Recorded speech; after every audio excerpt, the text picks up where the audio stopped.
man show, old friend of the show, Coach Mark Byington. That's a James Madison now up there with the Dukes and the CAA. Coach, good to talk to you, man. How's life been up there in Virginia, man? Yeah, we were just talking before we came on. It's a lot colder than Georgia. So, Yes.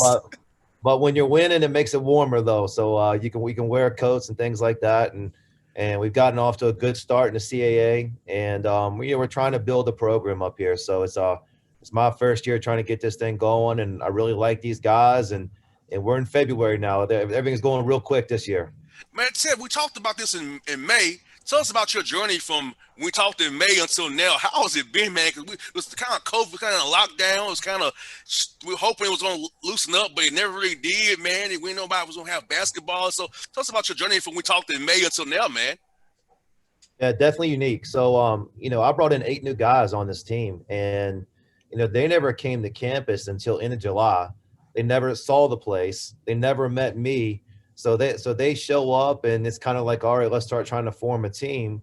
And since that point, it's just been, it's been worth it, but it's been challenging. Yeah. Guys love to play basketball. I love to coach basketball, and but the mental wear and tear has been a lot. We've been paused twice as a program. We've missed 26 days of practice, and every day you kind of wake up and just pray the test come back negative. You keep on going.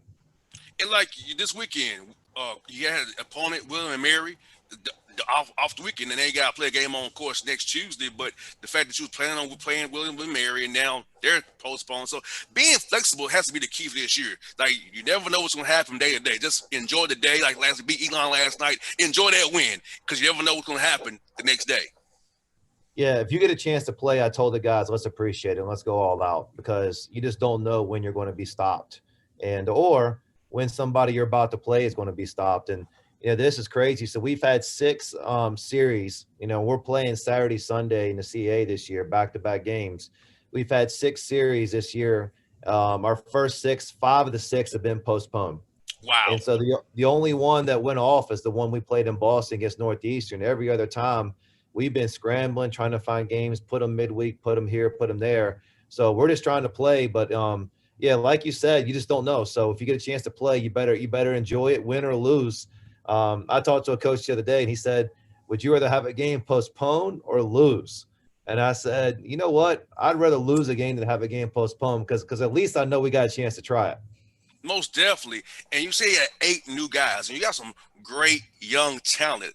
Vado, you got Terrell, Terrence from down here in Atlanta, man. So tell us about these young guys you have that are gonna be there for at least 2, 3, in some cases 4 years, and how they impacting your roster as young guys already right now.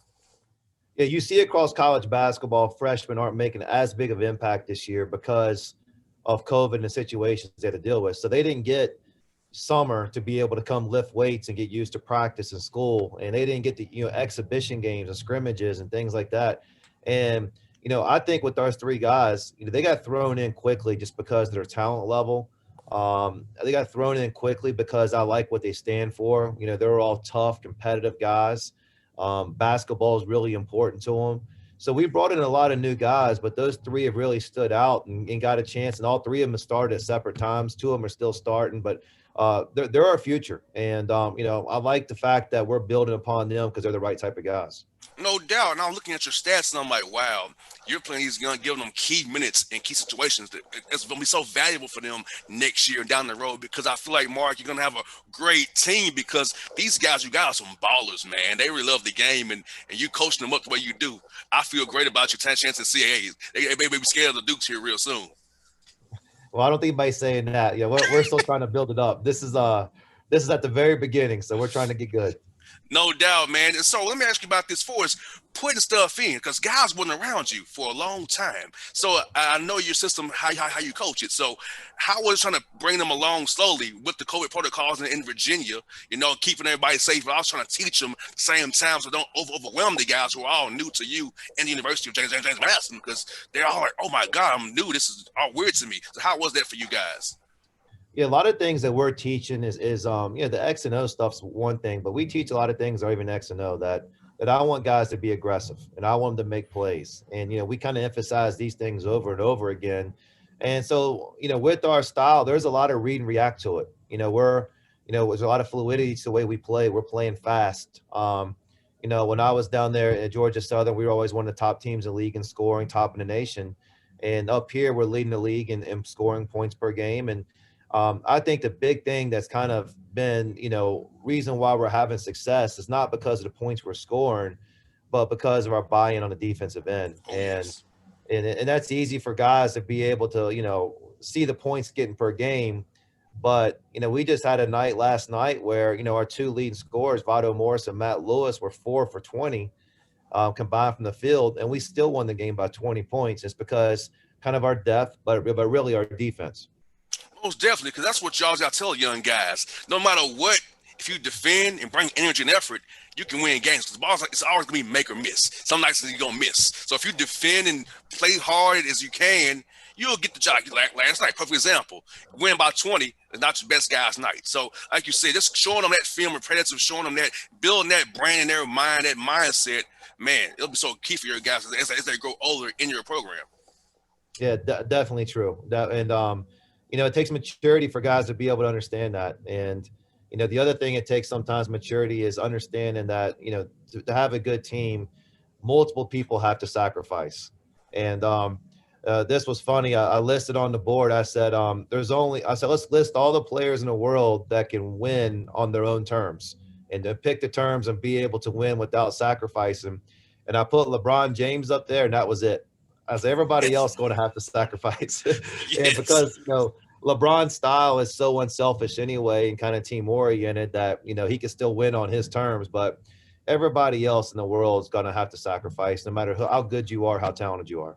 Most definitely. And for you guys, man, for us building that chemistry, I feel like, we 15 games in February is not normal, of course. So you still kind of figure out rotations and get people where they are. So do you feel like there's guys in their roles, settled in their roles now because 15 games in, you want to really peak in a month now in that CAA tournament. That's what you really want to peak at, which would be in your hometown there, which is good for you guys. So are you kind of trying to build towards March and get guys in those roles so they kind of settle what's going to be going forward here the rest of the season? Yeah, so I mean, right now we're in February, but it still kind of feels like a development of team year in January, and some teams even feel further back than that just because of having multiple pauses or when their programs got shut down for a little bit. But you want to be going in the right direction, and sometimes you kind of get caught up in wins and losses, and you think that's the right direction, but sometimes that can be misleading, by who you play or the circumstances, whatever else. But you want to be playing really good basketball, and you want to have guys understanding their roles and what comes next and what they got to do, because in the tournament, but besides that first game, you get a chance to really prep for that. If you're fortunate enough to win that, everything else comes at you really quick, and you got a different opponent the next day and whatever else, different style, and so you got to have all the answers to all the questions by the time you get to March. Now, prep wise, in these series you're playing, how has it prep week been for you guys? You usually playing a Thursday or a Saturday, Wednesday, Saturday. How's it been having one opponent to prep for the whole week, and you're kind of working on your team early in the week and kind of preparing for them on the back end of the week? Well, like I said, we were supposed to do it 6 times already, and we've only done it once. And we've had to schedule midweek games and kind of find them there. We're going to go down and and play Wilmington next week, and then after that we got Hofstra here twice. Well, Hofstra's a great zone team, Oh and yeah. sometimes it's good to be able to zone in like what they're going to do and how we're going to prepare for it.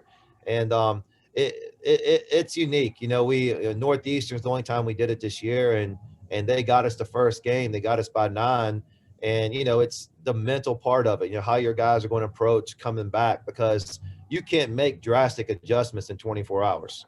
You're not even going to have practice times or anything else. Like, so you could tweak some things, but it's going to be, if you win the game, are you going to have the human nature of kind of letting up? And if you lose the game, you're going to be more motivated, or, what kind of the mentality is going to be. So that's the main thing that we're going to try to do in those situations, is not so much, changing game plans. It's going to be, having the right mentality. Mark, zone wise, which one's more trickier, Ron's or Joe's? Hey, I don't miss Ron Zone at all. I studied that. Ron and I laugh about it because there was like one time that we really popped his zone, and I was like, all right, I got this thing figured out. go back the next time we play and we did all the same plays that we did before. None of them worked. Like I was like, all right, now back to the drawing board. But yeah, and you know what? Hofstra's zone's very unique to Ron Hunter's zone. So it's a good one too. So you got to make sure that your guys know what to do and you know what to do, and they're not easy to approach because they're unique and they're well coached. Now tell us about your young man you got on your roster from Atlanta, Terrence. Tell us about that young freshman, what he's going to be doing for you down the road here. Yeah, he's 6'6". You know, he started a bunch of games. He's had some freshman moments where he's looked really good, and then some freshman moments where he kind of goes through some rough patches. Um, but he has a lot of talent. I love his competitiveness. He is competitive. You know, in that area, you know the area well. When you play that level of basketball, you kind of get. I mean, you're gonna get weeded out. You're not gonna be able to stay down there and Oh yeah. play if you're not really competitive and kind of have an edge to you. So he has all that. So I'm excited about his future. We're also able to get a commitment and the kid signed from another kid from Atlanta. I think he's one of the best shooters in the country. And love the area. And just because I'm in Virginia, we're not going to forget about recruiting Atlanta. I can tell you that. Now you kind of read my mind. How's recruiting via Zoom this time? You know, I know you're a guy. Let's see, get in our family's home, see a kid's home, see them on the court play. How's it been recruiting via Zoom? That's something you keep on doing down the road as well. Yeah, I mean, for right now, they told us that we can't go on the road to at least April, and they can't come visit us to at least April. So it's going to be what it is right now. And we brought in 8 guys doing it this way, and we got 3 kids to sign with us early in the fall here at James Madison, the same type way. And you know what? You try to do the best you can for them. I feel bad for the young men being recruited because they do need to see campuses. They do need to be around the team and interact with them and see the coaches, see the practices face to face and things like that. And that's hard. And what I try to do is make them as comfortable as they possibly can do with myself, with the players, with my staff, with our style, virtual tours of the campus the best we can. We got a brand new arena here, and that's been great. You know, the arena opened, and I'm happy we're 8-2 in there right now, and we can't fill it up with fans like we want to because of the COVID restrictions.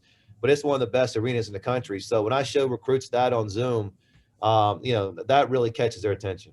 No doubt. Well, Mark, thank you for your time. As always, my brother. That was good to catch up with you.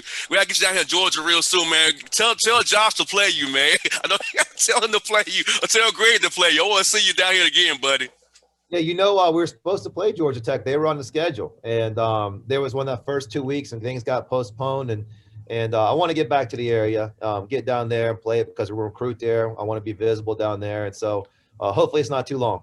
But you know I'll have you on the show when you're coming. You know I'll have you on the show. It's already done. You know that'll be done, buddy. You know I already know that. Perfect. Perfect. Love to do it. All right, buddy. Hey, be safe. See you soon, man. Okay, thanks for having me. All right now.